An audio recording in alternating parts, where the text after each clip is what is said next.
بسم اللہ الرحمن الرحیم۔ مختصر تذکرہ حضرت مولانا محمد علی مکھڈی، سرزمین مکھڈ شریف، اٹک۔ آپ رحمۃ اللہ علیہ 1164 ہجری بٹالہ میں پیدا ہوئے۔ نامور صوفی بزرگ حضرت شاہ غلام علی نقشبندی آپ رحمۃ اللہ علیہ کے خالہ زاد بھائی تھے۔ ابتدائی تعلیم کے بعد اپنے وطن کو خیر آباد کہتے ہوئے مختلف اساتذہ سے کسب فیض کے بعد مکھڈ وارد ہوئے۔ سلسلہ چشتیہ میں حضرت خواجہ شاہ سلیمان توسوی رحمۃ اللہ علیہ کے دست حق پرست پر بیعت کی سعادت حاصل کی اور خلافت سے سرفراز ہونے کے بعد واپس مکھڈ تشریف لائے اور ایک عالم کو علم و روحانیت کی روشنی سے منور فرمایا۔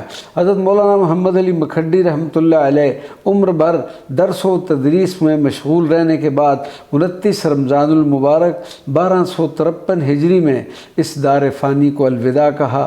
مکھڈ شریف میں ہی آپ کا مزار مبارک ہے جو معروف اور لائق زیارت ہے۔ اس وقت درگاہ کے موجودہ سجادہ نشین ڈاکٹر ساجد نظامی تندہی سے خدمات سر انجام دے رہے ہیں۔ وما علینا الا البلاغ المبین۔